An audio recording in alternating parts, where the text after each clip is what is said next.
Tolak karena itu pengajian, tapi yang ditolak itu konser solawat, yang bisa dibilang itu solawat dikonserkan, ya lebih tepatnya seperti hiburan dan mahal lagi.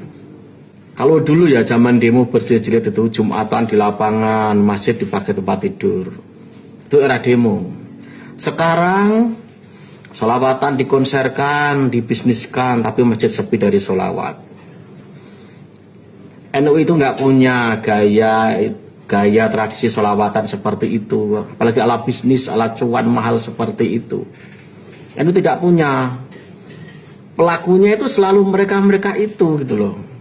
Jadi inisiator demo sampai inisiator solawat dijadikan konser dengan sound yang besar, biaya yang besar. Ya tentu menghasilkan sesuatu yang besar. Kamu kira demo itu tidak ada uangnya ya? Ya ada. Kalau soal yang terjadi kemarin itu saya anggap seorang penyanyi yang ditolak oleh BWLS. Dan jelas dia bukan ulama kok. Lebih kepada penyanyi.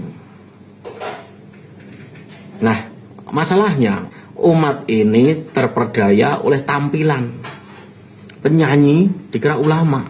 Umumnya awam itu terpedaya soal pandangan yang kurang tepat. Dan saya yakin sebagian ulama pun nggak respect dengan sholawatan yang seperti itu, yang dibisniskan, yang begitu mahal nilainya. Jelas itu sudah menyalahi aturan agama. Masa sholawat dibuat seperti itu, konser seperti itu, dibisniskan mahal seperti itu. Dan yang saya sadari justru penolakan itu dan berita yang disebarkan oleh FPI dan orang-orang yang awam yang nggak tahu itu membuktikan ternyata ini masih banyak yang belum tahu. Soal nasab, soal makam palsu, soal sejarah yang dibelokkan, soal pengklaiman Nusantara ini miliknya mereka, yang perendahan, banyak gitu loh. Banyak yang nggak tahu. Bahkan gaung mubalah yang bisa bilang apa, mengkeokkan mereka. Itu pun banyak awam yang belum tahu juga.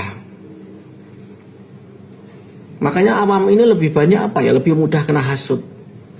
Hasutan PWI, PKI, bubarkan pengajian.